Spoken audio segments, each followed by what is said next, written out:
Hi, this is Doug White from Security Weekly Secure Digital Life. I am at Microsoft Ignite. We're getting a chance to interview Steve Syfuhs, who's a program manager at Microsoft, and you specialize in identity management, right? So, I mean, that's a pretty cool area that's really happening, and there's a lot of controversy about it. I think because I get a lot of questions from clients, I get a lot of questions from students, I get a lot of questions from everybody about identity management and why maybe we should be doing this. Um, One of the first things I always ask people is, how did you kind of get involved in the security field? I mean, this is a very generic question, but I always like to ask people about that. Well, it started when I was a lot younger, years and years and years ago. I got in trouble,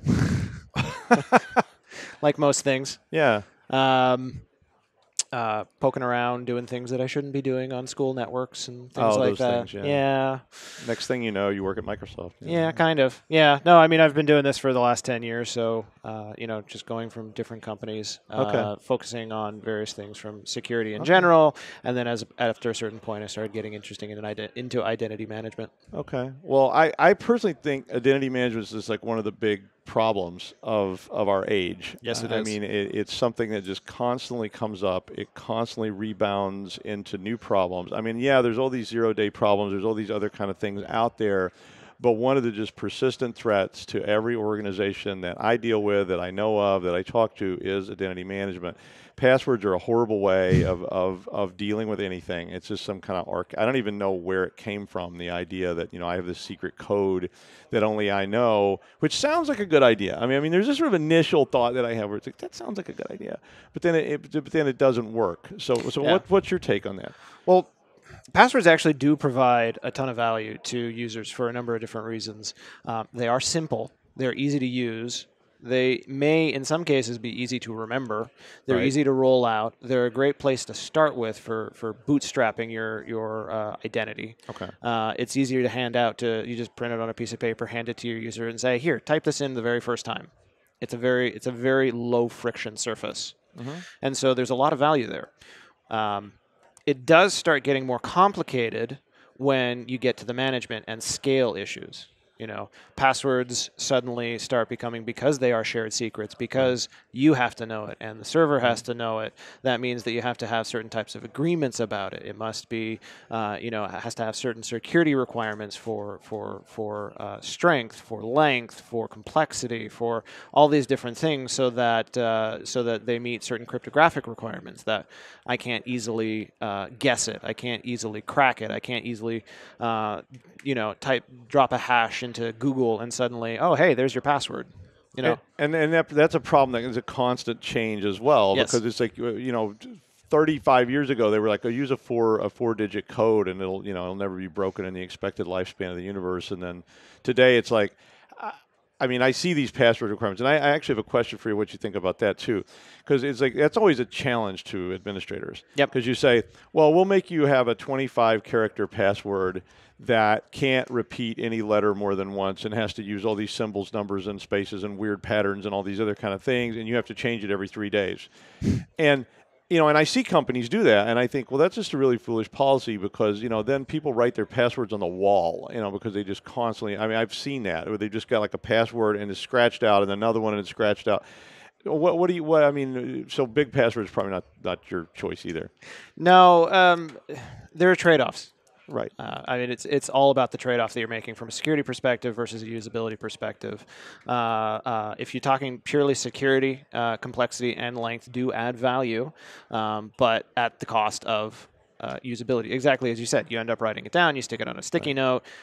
You instead of you keep the same base password, but you put an exclamation mark, a hash, an @. You just run the keyboard. And the help desk lights up because so many Exactly. people have to call in to change their passwords. I was consulting with somebody a couple of years ago, and they had put this like really sophisticated password thing in. Yeah. And he said, we've had to add staff just to try to answer, because everybody's losing their password every day. I was like, doesn't that actually make it less secure, because now they're calling in and people are resetting and all this kind of stuff? Right. How do you authenticate the user who's calling in to say, "Hey, I can't remember my password. Can you reset it for And me? there's certainly been denial of service-esque type attacks related to that, where people were calling in and saying, reset my password, and they reset them without verification. And yeah, they didn't let the person into the system, Yep. but it locked the other person out, and then they had to call back, and they just kept doing it. And I've done a couple of those, yeah, where you responded. And I'm like, I think somebody's playing pranks on your, somebody in the company pranking somebody else in the company. So with all that said, is two-factor authentication then the answer? I mean, is that the place we need to get to? Two-factor authentication complicates things. Uh-oh. Yes. It makes things more secure. There's no Okay. doubt about that. It does complicate things because more often than not, people don't actually change the password policy, and then they roll out two-factor auth. So at some all point, our dreams will come true. Exactly. So you're just adding a lot of effort onto an existing problem, and Okay. so it just becomes worse. I mean, a good organization will recognize this, and one of the reasons that they want to roll out two-factor auth is so that they can reduce the password policy. They reduce their risk by increasing the security from 2FA. Right.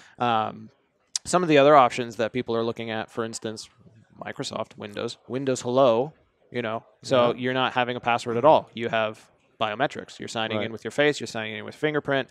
In the next few months, we're coming out with our Windows Hello security keys as an example. So it's the same premise where you have a hardware token. Yeah. You plug it in, or it's contactless or something like that, where it allows you to log in. You don't have to remember the password. So you are exchanging your password for usability. Right. And then you think that's going to so Hello combined with this, which is another kind of two-factor authentication. Yes. So it's just stripping the password piece out of it and replacing it with a biometric. That you think that's going to resolve a lot of these issues? We've seen it actually. It does. The key benefit that you get out of using this that we've seen with our customers is that it decreases the amount of password reset requests on the help desk. Sure it drops does. it substantially. It certainly would with me. I like facial recognition on my phone, and it's very effective to me because it's quick and it's easy. Yep. And my phone is so good at. I know it's just not Microsoft, but my phone is really good at just like at any angle and any light, and it seems I haven't really tested it for like, okay, how could I fake this out? Could I get around this? But it still seems, even if there's a way to fake it, that I probably is still better than a password or a 4-digit PIN, which was on my phone for years. And I was like, well, somebody can probably break that thing. Well, so first off, the biometrics that we see in certain competitive manufacturers, so iPhone example, they actually have an extremely good sensor. They have done a really good job with their biometric sensors. So the actual chance of someone spoofing that is extremely low. Yeah. They also have hardware backing so that you guarantee that you can't steal the biometrics. Right. So so there's very little chance of someone being able to attack your phone based on the biometrics. From the PIN and password perspective, one of the things that we have found in general is that because people are switching to biometrics, aside from the fact that they stop using passwords overall, they can actually start requesting it in other places as well because of the simplicity and the form factor. It makes it easier to use elsewhere. And so the benefit there is that people don't use the same password in other locations. Right. I may be using biometrics on my phone as well as on my PC, but then I'm not using the same PIN to unlock my phone as I am as my PC. And that's what within the password world, which I would love to see it die, like in horrible suffering, but it's still here. Within that password world, I've really been trying to maintain that you need to. You need to. We'll look at that. You need to use different passwords on almost every single place that you use a password because if somebody compromises one, so you use the password on coconuts.com. I hope that's nothing really offensive. I don't know what that is. I should have looked it up, but. It's not my domain, but whatever it is, and that gets compromised because there's no security at all, or they even just flat out sell your credentials to somebody. Then that turns out that that's your bank account and it's your school ID and it's everything that you own. So we've got something here. So you want to show us that? Yeah. So our team came up with a cool little stick of friends don't let friends use passwords. There you go. Yeah. And I like that. I mean, I think that the two-factor dongle system was a bridging approach. I was advocating that years ago, and I implemented that at a couple of fairly big companies because they had salespeople on the road. their salespeople were losing their laptops, they were getting stolen, they were losing their passwords because they wrote it on a Post-it note and left it stuck to a column in an airport, and somebody logged in as them. And we went to the token-based, authentication, and that really solved a lot of our problems because now those passwords became, yeah, they're weak, but that token is really saving the day and the people having to come in. So I think that was a good bridging technology, but I like the idea of biometric ideas in some ways. I want to talk a little bit about some of that too. Do you think that as we move toward a more seamless world, because that's where I think things are going. Yep. The cloud, Azure, all these kind of ideas. I like the idea that I pick this up in one room, take that in another room, and I sit down at another machine in another room, and I'm always there. I mean, that we're seeing that pervade, right? I mean, whatever system you're using, whatever. And do you think that we're going to get to a place where there's some sort of global single sign-on? I mean, there will not be, in my opinion, there will never be a single source of authentication. Okay. There will be different hubs, different types of services depending on what you're using. You don't ever want to have one single location because you can't mix and match personal with work. The requirements I have set out for my work organization are not going to be the same requirements that I set out on my personal requirements.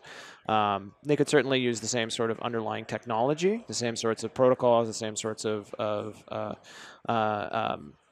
authentication methods, things of that nature, but you're never going to have one single central identity store. But don't you think so counterpoint. I mean, don't you think if you got to something like, have you ever seen the movie Gattaca? Is that the name of that movie? I mean, I know it's a sort of silly movie, but I mean, where they're using the DNA all the time.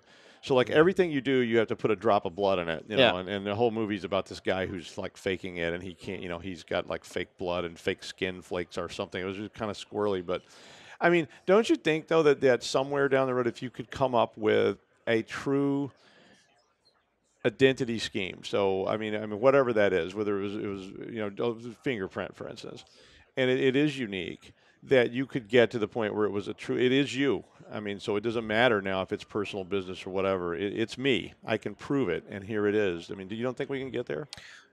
There's nothing stopping us from getting there from a technical perspective. The things that prevent you from doing that are privacy. I don't actually want the same identity provider. Can you see I can't see your screen. I can't see your screen. Well, actually, now I can. Yeah, now you can. Yeah. So, but see what the next question was. What about privacy in these models? Yes. Yeah, privacy is a huge factor. Yeah, and I mean, because I've always talked about how security is a sort of sliding. I mean, everybody does, but it's just this sort of sliding thing where I can secure it. Yep. I mean, I've had boards say, "Why can't we secure this?" I'm like, "Oh, we can secure it. Give me a blowtorch and some welding rods, and we'll just lock it down, and you'll turn the computer off. You're good." Yeah, the most secure server is sitting in a vault, sitting under the ocean. Exactly, and nobody can get to it. Yep. And I hope it doesn't break, but it's like, and we don't need to use it, but it's like, hey, it's there. Yeah, we guarantee you it's safe. But privacy always comes up, and you get that a lot. And a lot of times, companies I've consulted with started implementing these things, and they didn't actually consider privacy. Right. And one of the things I always tell them is like, go get a liberal arts college professor and bring them into the room when we're talking about this, because all the tech people are usually just like, yeah, whatever. I mean, some of them aren't. I mean, the DEF CON sort of that side of people and a lot of Security Weekly viewers are very much in that privacy world. But a lot of people don't really think much about that until they really start thinking about it. So what do you think? I mean, as we get to some kind of sophisticated place, what do you think? I think that there's no one single answer. It depends on so many different factors. They're not at odds, security and privacy. They do go hand in hand. They are coupled very tightly to each other. In some cases, certain types of security do influence the amount of privacy that you have. Right. In a lot of cases, it is often a trade-off. In a number of cases, it's not a trade-off. In some cases, you have security plus privacy, but you don't have convenience. Correct. And so it's that triad. So you're giving you have three options. You can pick two. Of course. So from a central, universal, global store of all identifying information, aside from the fact that that's scary, and there's a lot of people who don't trust that. From a privacy perspective, you don't necessarily understand, well, who owns that? I mean, right. Is it the government? Well, which government? There are 200-something countries in the world. GDPR complicates that a lot. GDPR is a very complicating factor. It could be a private company. It could be Microsoft. It could be Google. It could be Facebook. Facebook is becoming a de facto identity provider for a lot of things.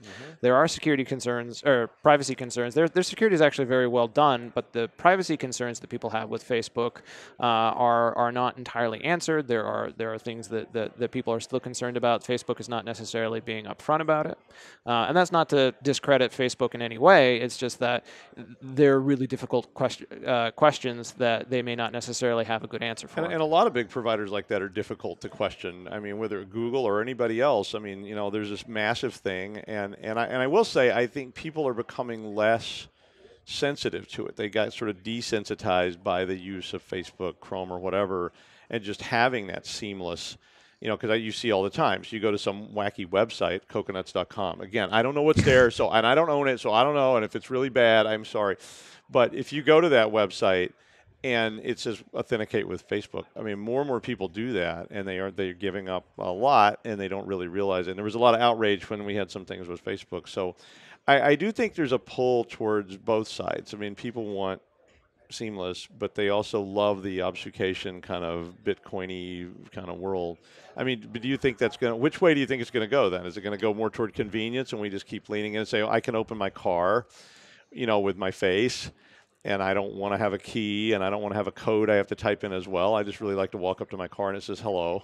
So I believe the general rule will be that convenience and, for lack of a better term, laziness will win out. I agree. I will fully admit I am a very lazy person. I do not necessarily like having to type in a 25-character password in order to do some arbitrary thing. However, I think that the situation depends on what you're doing. Maybe I'm not going to use a strong authentication mechanism to log into Twitter. Yeah. I am going to do that for my bank accounts. I am going to do it for my healthcare, for my work stuff, for my servers that I'm managing in some data center. I'm going to be very careful about those, and I am willing to accept that there's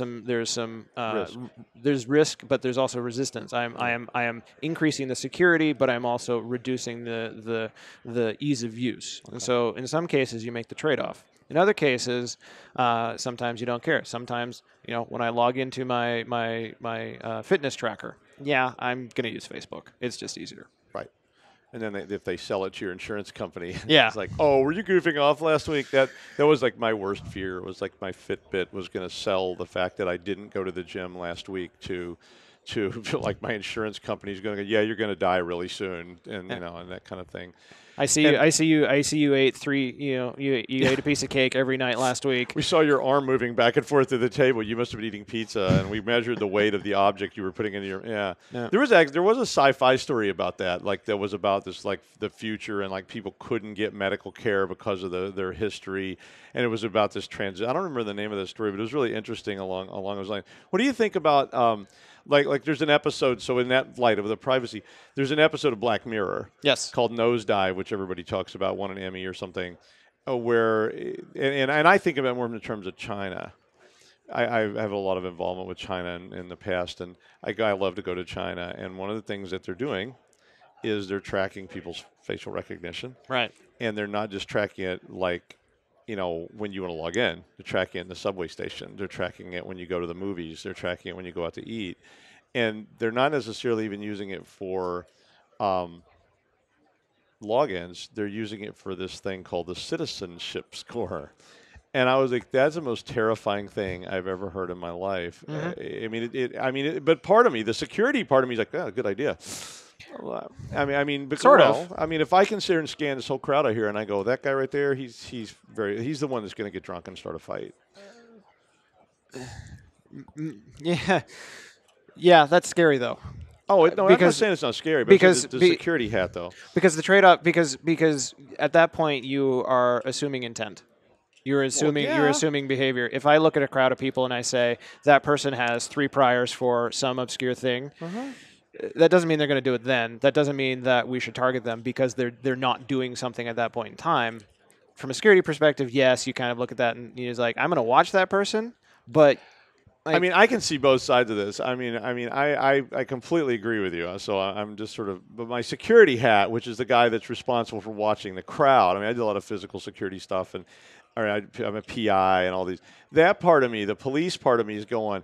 I really like the idea that I got 25,000 people out in this giant blimp hangar, and I can spot the two. I may not have to do anything about it. I'm not even saying I'm going to go out there and grab that guy. I'm just saying those two guys I need to watch.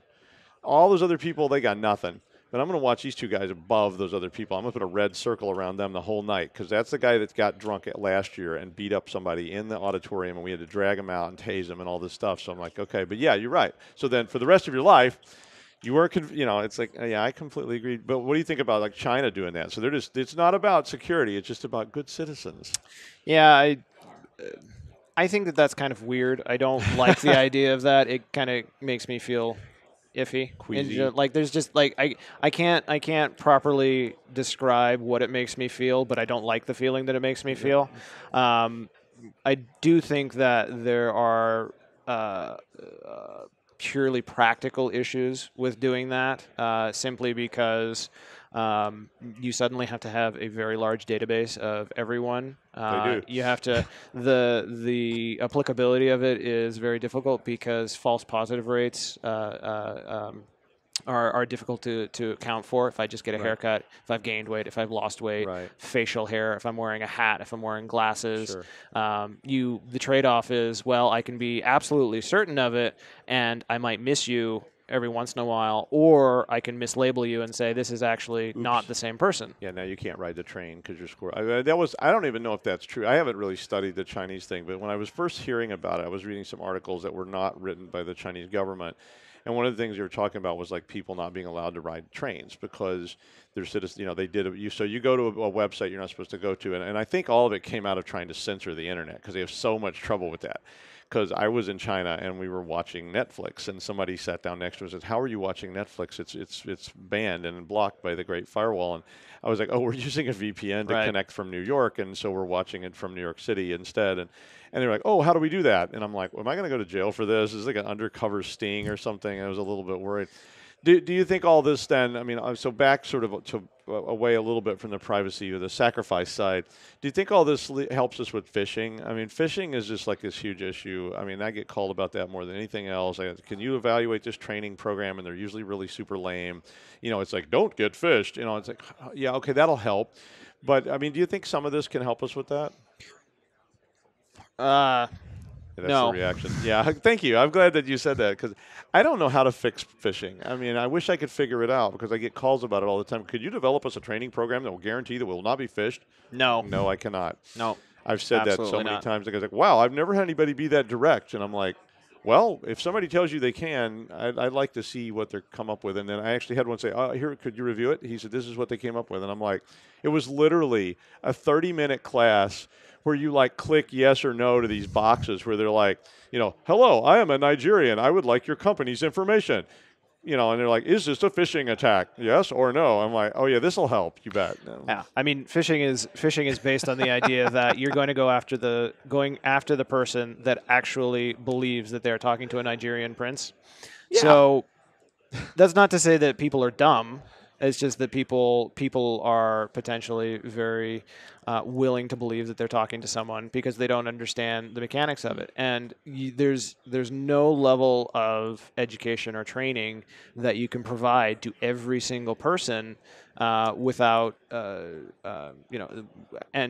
the other side of it is that things are going to start becoming more and more sophisticated. You may so on one spectrum, on one end of the spectrum, you have the very simple: I am a Nigerian prince. I have $50 million for you. Give me your bank account details. Right. People fall for it. Yep, they just don't know any better. And then on the other end of the spectrum, you have this email that looks very official. It looks like it came from your work. It looks like, hey, we locked you out of your work account. We're sending it to your personal account. Click here to reset your password. Right. And you have to enter your work email or your work email and password, and suddenly you have to be able to identify what makes a phishing email a phishing email. That's the nastiest thing I've seen lately is just, I mean, the whole non-repudiation piece of it is just like, I mean, I got one that came from like a high-level official at the university where I work. And I mean, I almost clicked it, because it was like, one, it was outrageous. I was like, oh, I can't believe they did this. This is going to cause a firestorm like you've never seen in the history of the world, because it was something about, it said like, the university board of trustees has now passed a rule that all faculty member must observe certain behavior in public. And I was like, oh, this is going to be good. And I was about to click on it. I was like, come on, they're not that really. And then but the name on it was, and they're very good at that. And so, yeah, I mean, some people are always going to fall for scams. I mean, that's been going on since Roman soldiers were getting conned out of their shin guards back in the Dark Ages. And people today are still falling for really dumb, cons and things like that. But at the same time, very sophisticated phishing attacks, which do know how to trigger you. They know how to set the hook and pull you in. I've seen more and more of those all the time. So as we wrap up, what do you think all this goes? So is hello the end of it all, or where do you think we need to be in 20 years? I think where we will be in 20 years is not where we think we'll be. That's a in good 20 answer. years. I like that answer. I think the next 5 years are going to be entirely different. I think the next 10 years are going to be entirely different from that. That's the next a really 15 good answer years. to that question. There's no answer to where we'll be. Technology is going to advance. Security is going to advance. Something weird is going to happen that we don't expect. I mean, I think that's been the truth of technology ever since it started. I've been in it for a long time, and I've seen it over and over and over again. Somebody's sitting there, and they're saying, in 5 years, we're going to be here, and then it's like, 2 years later, somebody goes, here's the internet, and they're like, oh wait, all bets are off. Let's start over. Yeah. In 6 months' time, someone's going to come out and do something extraordinarily stupid, and have this amazing breakthrough. They're not even looking at it. It's how all inventions happen. I wasn't planning on doing it, I came across this accidentally. Yep. Ooh, that's weird. Yeah. And then suddenly, everything changes. I really like that. Anything else you want to tell us? Stop using passwords. So once again, stop. Don't let friends use passwords. Steve Syfuhs, program manager at Microsoft. Thank you so much for joining us on Security Weekly Crew. We appreciate your time and hope you had a good time too. Thank you for having me. Yeah, you bet. I had a lot of fun. All right. All right.